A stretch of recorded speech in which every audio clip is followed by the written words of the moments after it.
Alright, welcome to my first video. Bought a new laptop. If I told you this kid would be one of the biggest tech influencers, would you believe me? This is the first video I'm uploading to over 1 million subscribers on YouTube. Kind of a ridiculous number. But what if I went even further to say that he became the biggest? The boss, the face of Tesla. Yeah. When that song was over, you had to just to passenger cars. And the Creator of the Decade Award goes to MKBHD.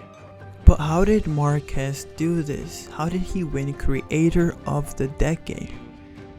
But I gotta be honest, I feel like a lot of my success, was the state of the world, finding a niche, capitalizing on good luck. This ultimately led him up to where he is now, with over 4.7 billion views and 20 million subscribers. But just like everything else, it would soon come to an end. Or at least that's what we thought. Alright, so this is the Humane AI pin. It is a brand new product and a really, really interesting form factor of an ultra futuristic wearable computer. MKBHD bankrupted a company in 41 seconds. A slight criticism from a big YouTuber, let alone calling the product horrendous, is enough to make a company go bust. This clip will be the gravestone for Humane. This thing is bad at almost everything it does, basically all the time. Where do I even start? He titled the video, "The Worst Product I've Ever Reviewed." Now for some people, this level of criticism rubbed them the wrong way, saying things like, "I find it distasteful, almost unethical to say this when you have 18 million subscribers. Hard to explain why, but with great reach comes great responsibility." Marquez responded to this by saying, "We disagree on what my job is." To explain it, like, this is the weirdest car I've ever tried, or this is the quirkiest car that I've used so far, but I think it's just the worst car I've ever tested.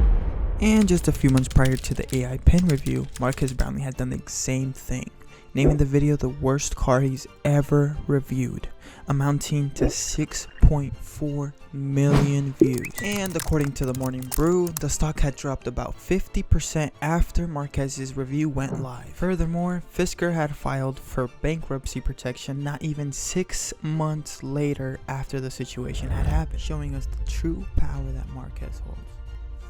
But then begs the question, what does Marquez mean by this tweet? What is his job? Well, you might say his job is just to do reviews and put them on YouTube, but it goes much deeper than that. Let me explain.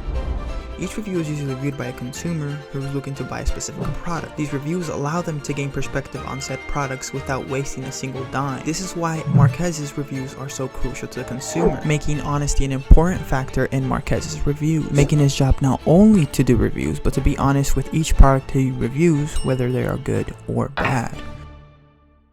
I got started in high school. I've always been into tech, and I was buying a laptop. Long story short, I watched a bunch of videos about all these laptops to buy. I finally got one, and there's some stuff I didn't see in those videos. So what felt natural was to turn the camera on myself and make a video about those things. However, a few months later, the one criticizing would soon be criticized. Marquez decides to come out with his own product. It's called Panels, and it's finally live in the App Store. A wallpaper app, being one of the most controversial apps of the year. $50 annual subscription for wallpapers?